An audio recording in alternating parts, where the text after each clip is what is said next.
You can't break me, I got iron bones. My ground game will leave your mind blown. I'm ready to fight in any time zone. I'm the greatest, you can call me John Jones. Knocking clowns out like I'm Steve Pay. We can even fight on the freeway. I'ma leave him bloody right where he lay. This is the Fighters Replay. Hey guys, welcome to the Fighters Replay. I'm one of your hosts, Rob. I'm Caitlin.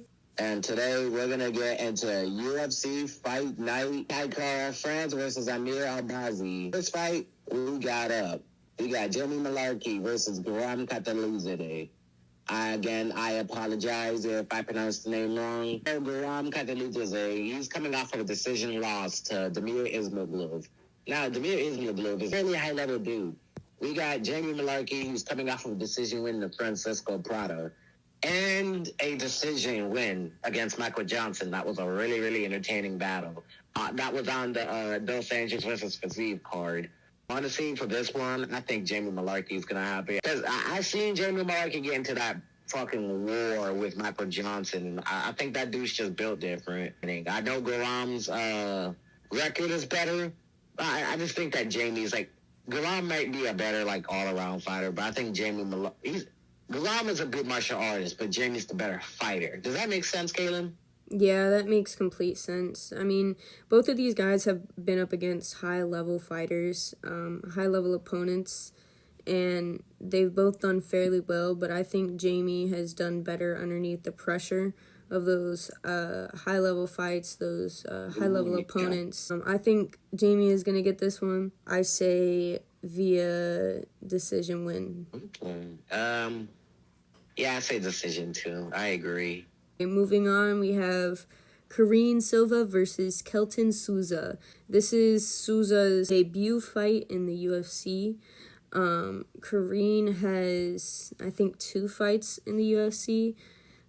She's done pretty well. Karine is a jiu-jitsu artist, and she's really used that to her advantage in her prior MMA bouts. So I'm excited to see from Silva again. I think Silva's going to take this one. Souza's been moving with a lot of momentum coming from Invicta FC, but, I think Karine is already there as far as her whole MMA game. I say Silva submission round 2 or 3. Yeah, I think that these two are just at different levels, and I think that Karine, she's just a level above Souza, to be honest. Karine's moving up. I can't wait to see what comes of her, because all of her fights have been really exciting so far. Next up, we got in the flyweight division, Tim Elliott versus Victor Altamirano. I apologize if I say their last name wrong again. We got Tim Elliott. He's ancient. This dude is a dinosaur. I'm surprised he hasn't moved up in weight. I won't lie to you. I've watched a lot of Tim Elliott. I've watched a lot of his fights. I haven't watched any of Victor. I won't lie to you. I don't know much on this kid, but other than that Salvador fight, I hadn't watched much any else of him. I seen that he had got, I saw on the news that he had gotten a TKO win over Daniel Silva. I think that's, yeah. I think Tim Elliott's going to show his experience. I think he's going to probably get a decision win. As long as he, doesn't take him lightly, treat him like a rookie. He needs to give him the big brother treatment, because, big brother always wins. I think that if he's, comes in and he's, lacking, then I can easily see him getting finished. But I think he's, just old enough to, not die in that ring. Plus, they're both flyweights. They can't hit that hard. That's a joke. I know they'd probably knock my ass out with a fucking light jab. Well, I mean, Victor's 32. I mean, as young as he looks, and as young as he may move, it's really just because these guys are so light. I mean, they walk around at what weight and then fight at what, 125? That's crazy for a lot of men. And so because of that, they look a lot smaller, which makes them look a lot younger. Good point. But I think Victor's gonna have this one. I mean, I think he's moving with much more momentum. He's got that decision win underneath his belt. This is a kid with a few losses, that he's learned from, but it looks like he's learned from all of those losses. And he came back on multiple win streaks. Tim Elliott, on the other hand, man, that dude's all over the place. This dude has been ran through it all. I will give Tim the experience because he's been with more opponents. He's been with higher level opponents. He lost to, who did he lose to? He lost to Figgy. He lost to DJ. Those are high level names for him to even be in consideration to, fight those guys. You got to be, but I think Victor's going to take this one home. I say round 2 TKO. I do one thing I gotta agree with you on is that Tim Elliott has fucking been ran through, bro. I won't lie. That dude has been fucking ran through more than Islam in a room full of Dagestanis, bro. Real shit. All right, next up we got Jim Miller versus Jared Gordon in the lightweight division. Jared Gordon coming off that awful, I'm pretty sure it was a no decision to Bobby Green. Clash of headbutt Miller.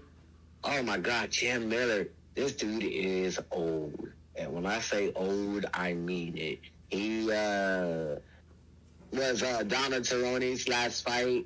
He was coming off a decision, lost to Alexander Hernandez. Bro, Jim Miller is so old, bro. Like, it's in the way he talks, the way he walks. Like, Jim Miller is like the granddad of the UFC, bro, at this point, to be honest. Because, like, he looks like he could be your fucking grandfather, bro. Jared Gordon, I won't lie to you. When it comes to skill, he's not really that top tier. I mean, shit, more than me. But when it comes to, like, the top of the lightweight division, still damn hell of a lot levels above body to body, though. But, anyway, I think Jim Miller's gonna get this, man. Really? I really do. I think Jim is just, like, he's like that fucking grandfather, but he's like that grandfather that can still rip the fuck out of other grandfathers. Not to say that Jared Gordon's a grandfather, but I feel like Jim Miller is just a style would be bad for Jared Gordon, because that dude likes to, I don't even know, man. Something just screams in my soul that Jim Miller is going to win this. I feel like Jim Miller is going to fucking... Yeah, he said he wants to fight to UFC 300, which is crazy. But I can see it happening. I really think he's going to get the dub. I love Jared Gordon, don't get me wrong. But I think he's returning a little too fast from that. Any other circumstance, I would say Jared Gordon wins. But I think Jared Gordon's coming off... he's coming back too soon after getting knocked out by that headbutt in this last fight. So I think Jim Miller would probably get like a third round submission. I see. I you know what? I can get behind Jim Miller getting a submission victory. I can see that. The headbutt with Bobby Green was a bit brutal. I will note that was pretty sick. Man, it's tough because I really do want Gordon to win this one. I really, really do. Jared deserves this win. He's coming off of, the no contest to Bobby. Before that, the worst decision ever made by UFC judges, as far as the Paddy Pimblett fight. I don't think we need to say much about that. Everybody can basically be on an agreement there. But, I want Jared to get this win for him, and Jim Miller, he could be that person. But the only way that Jared wins to Jim Miller would be, I'd say, decision. Jim Miller doesn't really get knocked out. And when he does, it's against high level opponents. Like the people that he's, truly, took bad losses from are Charles Oliveira, Dan Hooker, Dustin Poirier. In his prime. Yeah, those are solid names. Anthony Pettis, those are solid names to, lose to. He lost to Dariush, Nate Diaz, the list goes on. The dude has a few losses. He's been around for a fucking minute. But the point is that he seems to lose to higher level fighters. And I don't think that Jared Gordon is one of these higher level fighters that's going to outsmart Jim Miller and put him in a situation that he hasn't seen or hasn't been in before, if that makes sense. So I think after thinking about it, I think I'm going to have to agree with you, Robbie. I think Jim Miller is going to get this. I could see a submission victory, if not a decision victory for Jim Miller.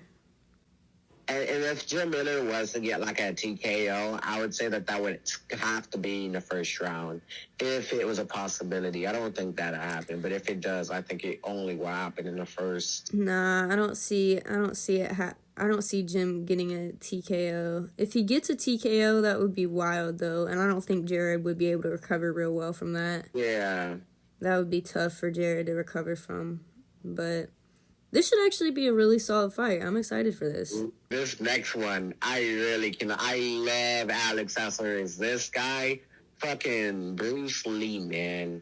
This guy is entertaining. If you don't know who this guy is, man, just look at his hairstyle, bro. When you watch this dude fight, the first thing you recognize is hair. And you know this motherfucker is cool as shit.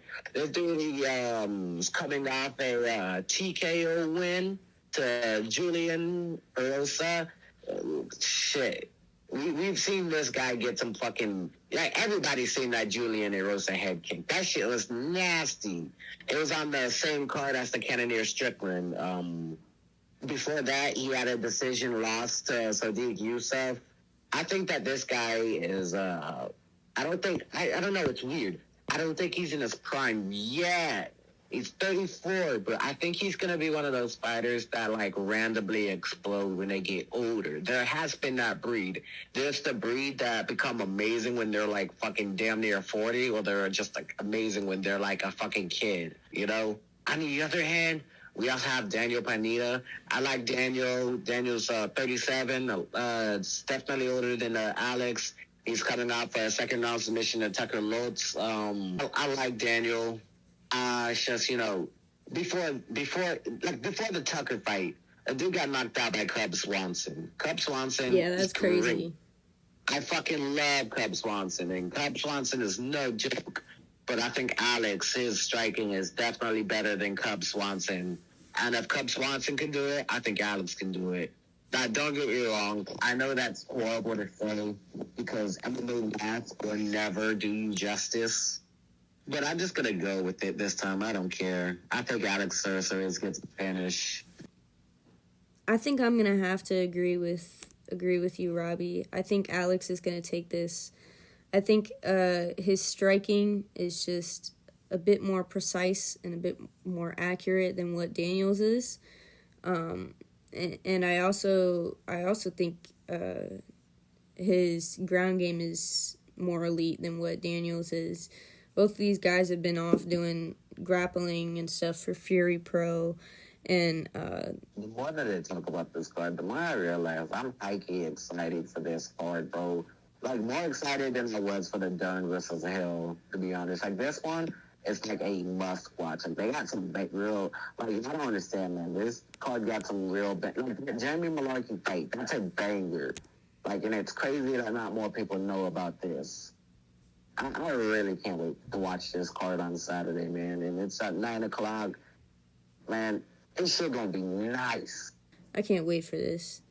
Which brings us to the main event of the evening. We have... Oh, my God. Kai Kara-France versus Amir Albazi. Man, first of all, I would just like to say I love Kai Kara-France. I think he... Yes, truly. But I think... he just has this such interesting style to him. And, you know, I truly think he's an ideal fighter. The way that he fights is just, it's very beautiful to watch. You know, he is sadly coming off of a loss to Brandon Moreno, but Brandon Moreno is no joke, man. To lose to Brandon Moreno is so solid, man. I mean, fucking Figgy, who's gonna probably go down into some UFC history, you know, I don't know what he would go down for, but he'd probably go down for something. And he lost to Brandon Moreno. What'd you say? Never mind. Anyways, Brandon Moreno is not no fucking joke to lose to. So that's a solid opponent to lose to. But before that, he was doing pretty good. He had a few wins up underneath his belt, 2 round 1 TKOs. Like, you know, he was moving with quite a bit of momentum. Kai France is not no fucking joke. His IQ for MMA is very high. He just needs to stay focused in the fight and not freak the fuck out when he gets, like, rocked. That's what I'm mainly concerned with when it comes to Amir. Amir is no fucking joke, dude. Amir is petrifying. He's a great fighter. He's got great potential. He's moving with a lot of momentum. It's going to be hard for Kai France to win this one. I'm not gonna lie. I think Amir is on the up and coming, and I think, you know, bro, I think this is gonna be such a close fight. I want Kai France to win, but realistically, I think Albazi wins. I think he's just much more aggressive, and he'll push the pace earlier on, and I can see that. Stunning France and France not being able to do what he does and kind of relax in that first round and pick his shots and find his openings. I don't think that's going to happen. I think Amir is going to come out and he's going to come with such high pressure. I don't know if Kai France would be ready to like start a brawl from round 1, if that makes sense. Yeah, I agree. Man. I agree with you. I think Amir is going to win this, too. This dude is a beast from the middle, another beast from the Middle East, man. Like, yeah. Amir is no joke, bro. Like, people don't know about this dude. Kai France, but, like, don't let the record with Kai France compared to Amir's fool you. Kai France is very high level, and he has already faced the top tip competition in the flyweight division. He's faced off with a lot of the top contenders. Amir hasn't just yet. This is Amir's taste of that next level. So we don't truly know if Amir is at that level until you see how he performs. Now, with his record and the people and his streak and the people he's defeated and TKOing them in submission, that's going to give us the illusion, the perception that he's just this fucking all-star that might just fucking run through Kai. But we don't know that yet because this is his first time being up against. So I don't want to take anything away from Kai. Kai is very experienced. You know, he trains with Izzy. Izzy is fucking God. We all know this, God of War. Mm-hmm. And anybody who really trains with Izzy has amazing fucking strike and is pretty damn good at being an all-around fighter, right? Even just like, I don't know how his takedown defense is, because I feel like Amir definitely might be more. I think he's definitely gonna has a better ground game. I think Amir wins, but to be honest, I think my gut tells me to go with Kai France because I don't trust that image of Amir that he's painted for himself. However, I wouldn't be surprised if he came out and just like dominates and takes him out in like round 2 or 3 or 4 or 5. I won't be surprised. I think it's really 50-50. Unfortunately, I'm not going to make a prediction on this. I just got to wait and see. I think, you know, this one's really tough. If Kai France were to win, I can see him winning anyway, except really submission. He hasn't really shown too much of his submission game. I see Kai France winning to a decision. If it goes to a decision, I think Kai France wins. I think he can win the point system. If Amir wins, I see Amir winning early on and stopping the fight. Whether that's on the ground via submission, ground and pound, whatever it may be, that's the only way that I see Amir winning this. If it goes to a decision, I truly think Kai France would win the point system. He's got, he's got that experience in his back pocket. He's faced a lot more of those higher IQ fighters, so he himself has also had to match that high IQ energy and high IQ pace. So I think this is going to be a really, really interesting fight. I really don't know how this goes. I really, really, really want Kai Kara-France to win. So I'm going to say that Kai Kara-France is going to win because that's my dog, and I really want him to win. But if Amir wins, I'm really not going to be too taken back because this kid looks like he's on the up and up. But you make a good point, Robbie. They make themselves look like they're on the up and up. And especially when they're from the Middle East, it's so easy for them to get overhyped because of all the fucking Dagestanis and Shemayevs and fucking all the rest of them motherfuckers who, like, make the Middle East seem unbeatable, you know? But I feel like, you know, Kai Kara-France is Amir's biggest test, and we're really going to see out of both of these fighters what they're made of. So I can't wait for Saturday night. I think this is going to be an amazing fight card, amazing fight night. Man, we just got to see. Yeah. I just want to say this real quick so y'all don't fucking cancel us. Now, when you say that Middle Eastern motherfuckers try to make themselves look invincible, we're not saying all of them are dirty, ugly fucks, okay? We're only saying that the ones that are fighters that are dirty, ugly fucks. The rest of them are okay. Yeah, it's just... For an example, wherever this nigga's from, Russia, you know what? Never mind. It's different, but still... got some ugly fucks, like, especially at Bilal. Fuck Bilal. I don't know. I could also see Amir just, like, kind of taking him down and just, like, laying on him. Like, just doing, like, what Moab did Peter Yan. I could totally see him doing that. I really could see this, like, both people winning by any way, except Kai Kara-France getting a submission win. But, you know, WUFC for giving Kai Kara-France a main event. This dude fucking deserves it. Yeah. Like, I am happy with this. Yeah, when y'all put this card together, this is all the real fans truly appreciate this card. They know that this card is great. And don't even get me started on the prelims. The Mount Blackshear, fucking Daniel Santos, fucking Andre Arlovski, the fucking heavyweight dude who's been in the UFC since fucking Dana White was fucking born. I hope you guys have had a great week. Thank you guys for tuning in. We got a lot more coming for you guys. We're going to start popping out with a few interviews, some specialty podcasts with some of y'all's favorite fighters. So just stay tuned, man. We got a lot of fun things coming for y'all. Peace. You can't break me, I got iron bones. My ground game will leave your mind blown. I'm ready to fight in any time zone. I'm the greatest, you can call me John Jones. Knocking clowns out like I'm Steve Pay. We can even fight on the freeway. I'ma leave him bloody right where he lay. This is the Fighters Replay.